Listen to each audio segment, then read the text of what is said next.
we talk a lot on this show about the corruption of money. Yeah. Which if money is a conversation, we're having a corruption of this conversation or the socially constructed tool that we use to coordinate our actions. Control, power. Control. How do you think, I guess, how would you define corruption? And then how would the corruption of the conversation that is money lead to the corruption of the conversation that is the self?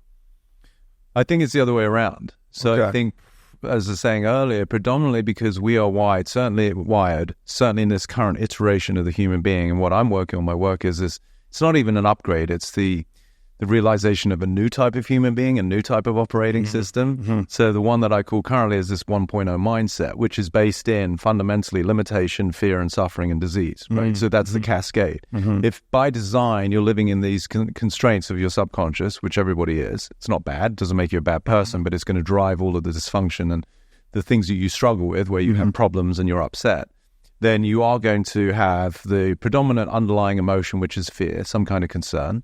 And then that's going to create suffering. And then with that, it cascades through your physiology and you get sick, right? This is why most people get some sort of disease. It might take a while, could take decades if you're built like an ox. Like, you're going to probably be fine for a while, but there's still dis-ease in your body, right? And I've had issues and continue to have issues. Yeah, and for you, they're going to be predominantly inflammatory, like I talked about the emotional responses you tend to have. So when you recognize that cascade, what I'm introducing to people is like the world of freedom, love, and possibility that's on the other side of the constraints of subconscious. So in Eastern terms, it's Satori or enlightenment or awakening, dress it up however you want. For me, in very practical terms, no, you're just not living in a limitation of your subconscious. That gives the cascade of liberation and freedom through your physiology, which makes you then more vital, both in terms of prana flowing, or the absence of dis-ease. Like dis-ease is the absence of ease. Right. So when you're free, you're not fighting the world. Which you're at ease. You're not fighting yourself. You're at ease. When you're at ease, body tends to function pretty well, aside from any kind of congenital issues. And then that also creates harmony in your relationships, and so it sort of ripple effects out. Right. So in terms of the conversation, the corruption, to answer your question, what is corruption? If I were to use one word, I'd say it's a lie. It's a lie. Okay. Interesting. Yeah, so there's an absence in integrity, which comes back to words, right? Yeah. So if I told you, which I did today, that I'd come here and meet you at 4. Yeah. Now, if I showed up at 5, Right. I mean, I'm not a criminal. That's a misrepresentation, though. Absolutely. Yeah. So it's really where our language and our words and our actions don't align. Very subtle, but you could say that is a form of corruption. Interesting. Because we're misusing the ultimate power, which is in the beginning was the word. Yeah.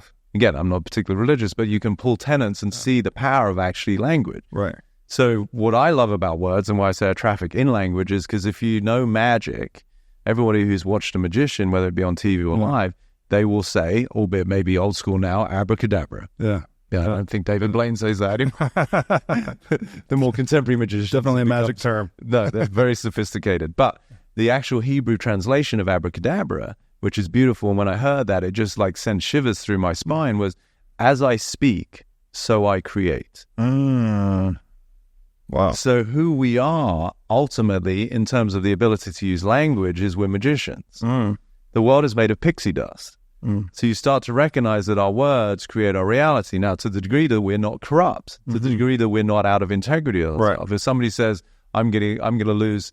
First of all, let's take a very simple example. Someone says, I'm going to lose weight. Millions of people right now, I mean, it's one of the billion-dollar industries that has really been a complete shit show for decades because it's obviously not working, right? If you just look at the stats of increased amount of obesity and diabetes and stuff like that. But even saying I'm going to lose weight is a very powerless statement. Because first of all, you don't lose weight. It's not like, oh shit, I was at the mall and I lost my ass. I can't find it. I'm looking for a very heavy tricep. Right. So even the language itself becomes powerless. It doesn't declare how much. Like, so if I were to confront someone and they said that, I'd say, how much? They'd be like, what? Yeah. That how much? Well, I don't know. Oh, okay. But like if you're a ship in a harbor and you say, I'm going to sell to you don't know where, like that boat is adrift. Right. So like, oh, well, I don't know, like 15 pounds. Okay, great. By when? What? I mean, I don't know. Like, okay, would you want to do you actually want to actually create a result here? So you start to see how powerless people are with their words. Right. So corruption to me is where we don't recognize the power of who we are, the magic of language, as I said earlier, one of my quotes is words of the wardrobe for the soul. Yes. And so I would assert the soul being timeless and boundless and limitless, which is really the realm of potentiality itself. Right.